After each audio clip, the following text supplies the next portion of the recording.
Hai, assalamualaikum warahmatullahi wabarakatuh. Perkenalkan, saya Latifah Mayasari, owner Rumah Rajut Fayari.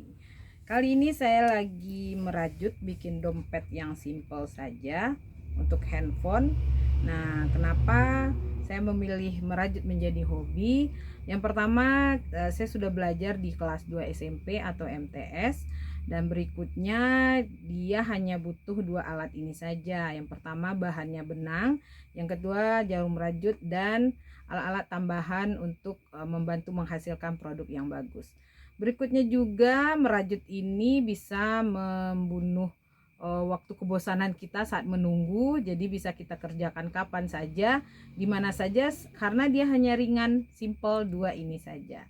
Terus merajut juga bisa melatih otak kita untuk mengurangi pikun, karena kita selalu mengingat langkah-langkah merajut setiap kita membuat produk ini. Jadi misalkan kita bikin 2 rantai, 3 rantai, nanti untuk berikutnya kita mengingat itu.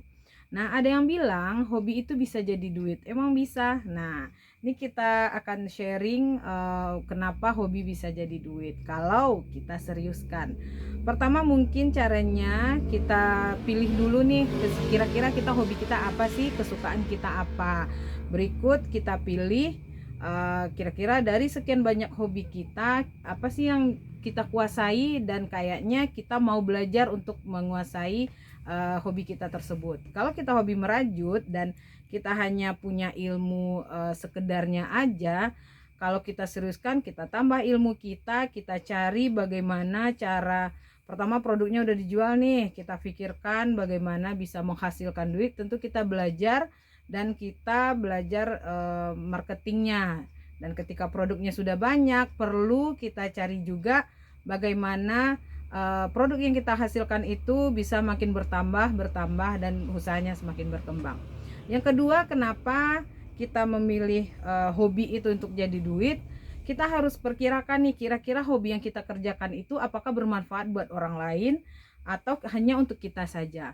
Kalau kita punya ilmu merajut, kita punya keinginan untuk sharing ke orang lain. Jadi kita bagi-bagi nih ilmu kita kepada orang lain supaya bermanfaat. Dan kalau misalkan mereka sudah bisa merajut, kita bisa rekrut mereka untuk menjadi tim di usaha kita supaya usaha kita berkembang. Karena kalau kita mengerjakan sendiri tentu tidak mungkin, kita butuh orang-orang yang bisa membantu usaha kita. Nah, kira-kira kalau seperti itu, apakah kamu sudah tahu hobi kamu apa? Wassalamualaikum warahmatullahi wabarakatuh.